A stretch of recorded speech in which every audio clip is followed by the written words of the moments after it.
Hello and welcome.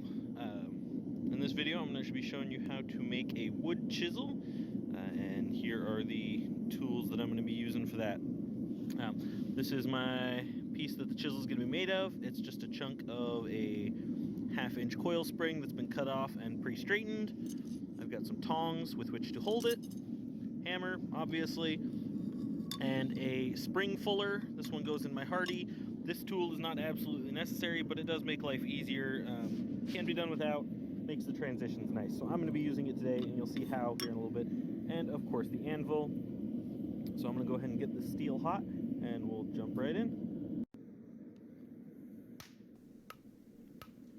I start by taking the end of the billet and flattening it. This will help to define the shape and size of the blade before I forge in the transition.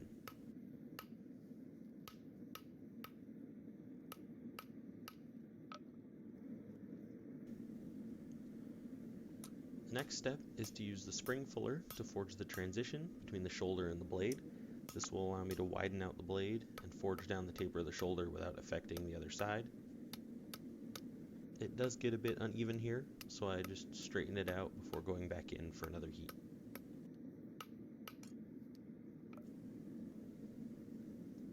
Now that I have the transition fullered in, I can start working on the blade. I place the blade on the anvil and use a few half-face blows to clean up the transition. Then, using angled blows on either side, I'll start widening out the blade, then back to the middle to flatten it out again before we go back in for another heat. On the next heat, I use the cross-peen side of the hammer to continue spreading out the blade to its final width. Then, as it starts to cool down to black heat, I'll flatten it out again to remove the ridges created by the peening.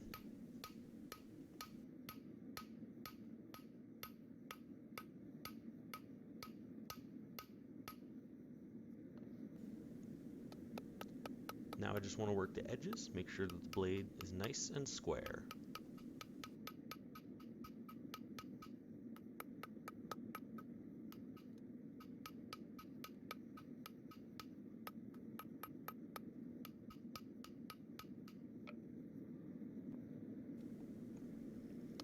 Now I move on to the other side of the fullered section that I made before. I want to make a taper that goes down towards the blade. With the fuller I made earlier, it's really important to be careful with that shoulder and not create any cold shuts as this gets forged down. It's very easy to have this roll over while you're forging it down, so you want to be really careful to make sure that those shoulders forge down nice and smooth.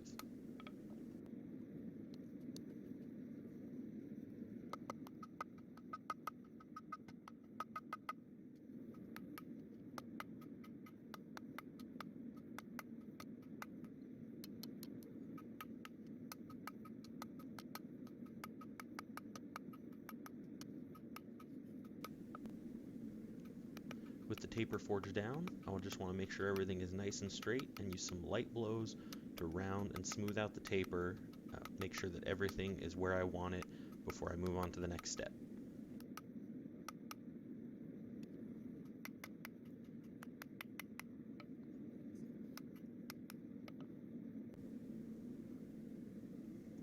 I'm going to use the hot cut to take off the extra bar, and if you're just looking to make a quick and functional tool, you can skip this step entirely, go right on to grinding, but I want to put a nice wooden handle on mine, so I'm going to continue with forging out a tang that will go into a wooden handle.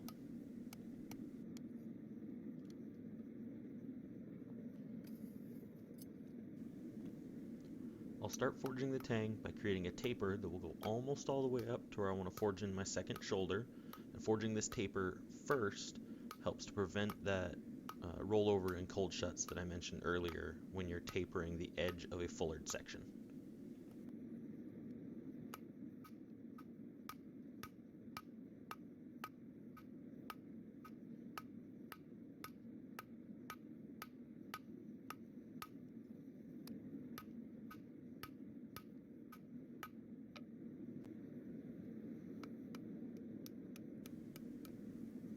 And now we bring the spring fuller back out, and after I get the first few blows, I'm going to rotate this in the spring fuller as I go around so that I make sure to keep it nice and even, nice and straight as I go.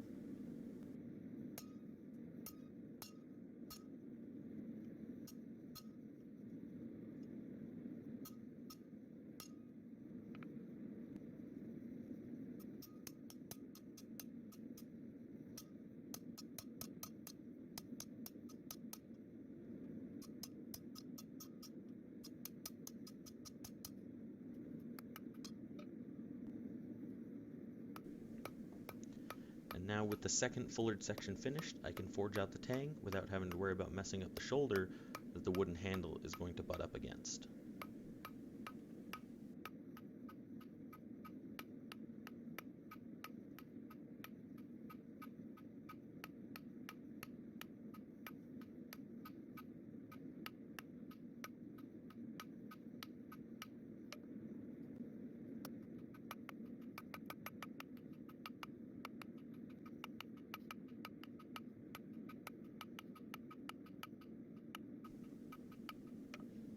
I want to forge this tang down until I get to about a 1/4 inch square at the thickest part and have it gently tapering down to the end from there.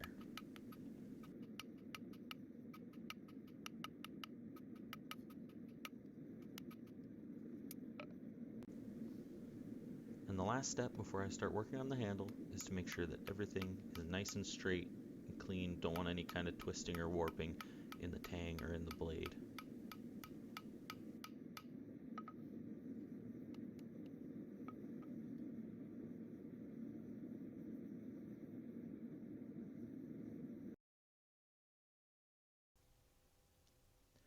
For the handle, I'm going to use a piece of rosewood that I had on the shelf. It's about 1 inch to 1.25 inches square and about 8 inches long. It's a nice hardwood, very dark color, very durable. I use it for knife handles. I want to start by taking the square, making it round, and then I'll just give it a little bit of shaping so that it's more comfortable in the hand. And then at the end, I'll go ahead and part it off most of the way with this parting tool. I'll have to go over it with some sandpaper before I take it off the lathe, as that does save a lot of time sanding later.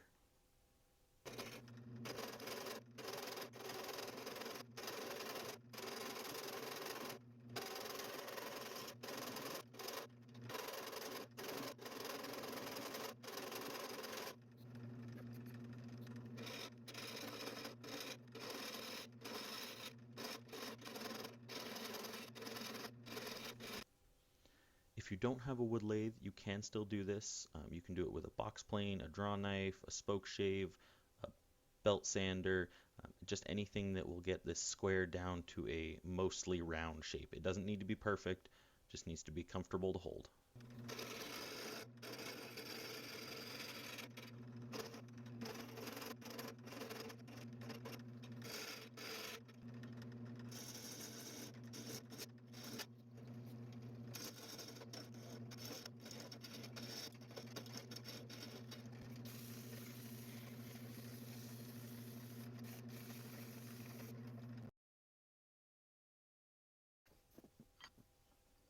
Next, we're going to take this back out to the vise and we're going to drill a hole straight down the middle of the handle. We're going to do a burn-in tang here. You'll see what that means in a minute. You can see drilling parallel to the grain on a hardwood like this. I do have to clean the drill bit out several times. The wood gets stuck in the flutes. And I also have to adjust the length of the bit. This bit was a little bit too short, so I had to extend it out a couple times in the drill.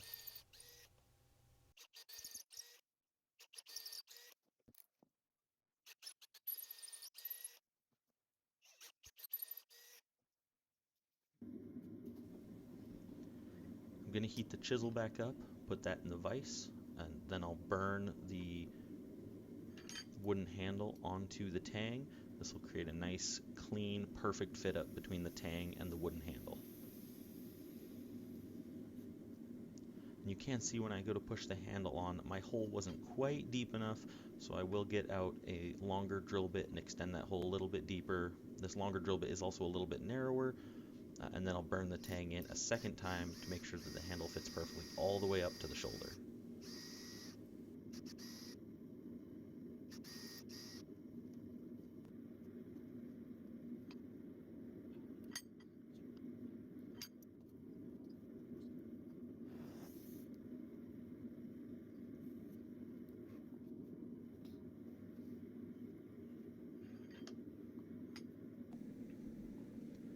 I did bend the blade a little bit during the handle burn-in, so I'm just going to straighten that out before I go start grinding.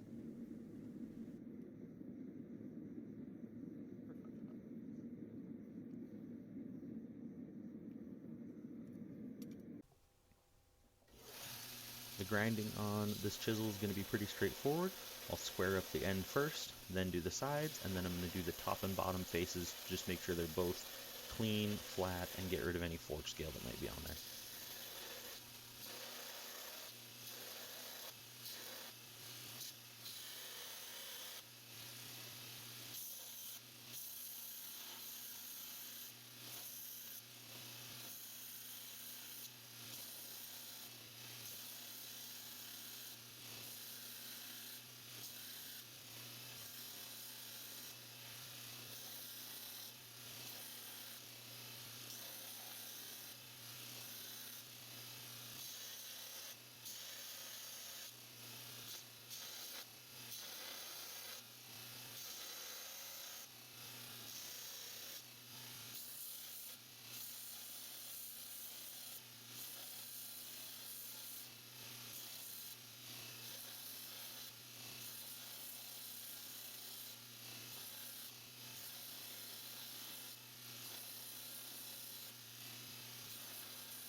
After getting everything square and flat, I'm going to start grinding in the edge of the blade. Since this hasn't been heat treated yet, I don't want to grind the edge all the way sharp. I'm going to leave it about a 30-second, maybe a little bit more thick at the edge. At this stage, I don't need to worry about the steel getting hot since I haven't done any heat treat yet, so I can really just push into that grinder and take off the material quickly.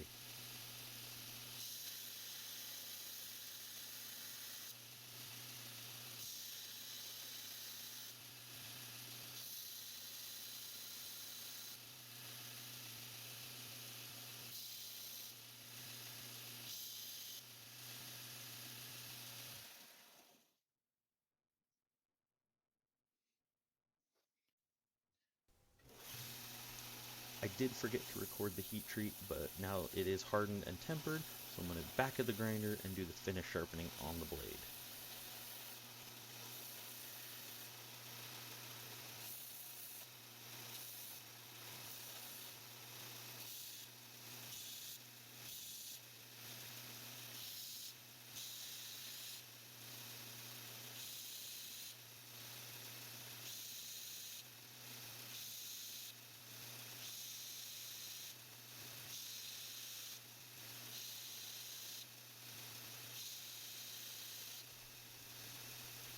And you can see I'm going to do most of the grinding with a 36 grit belt. That's these green ones.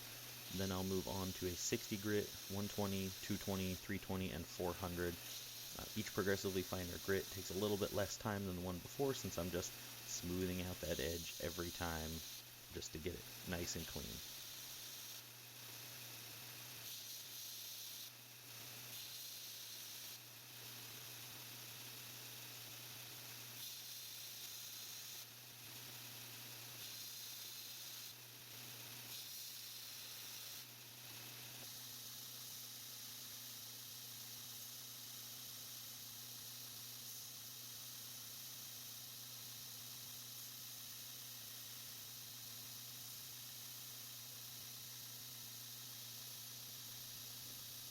I check the edge periodically with my thumb to see how it's going, and you'll notice when I bring it back to the grinder, I start with the very edge off the grinder and then rotate until the edge makes contact.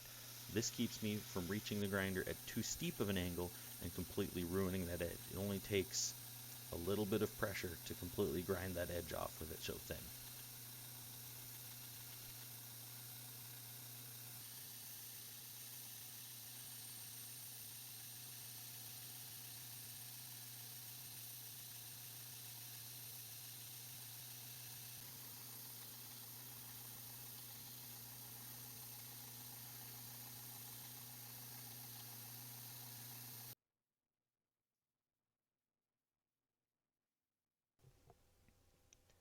Now I can put the blade back into the handle and it's pretty much finished up. I'm going to take this inside and apply some 2-part epoxy to the tang.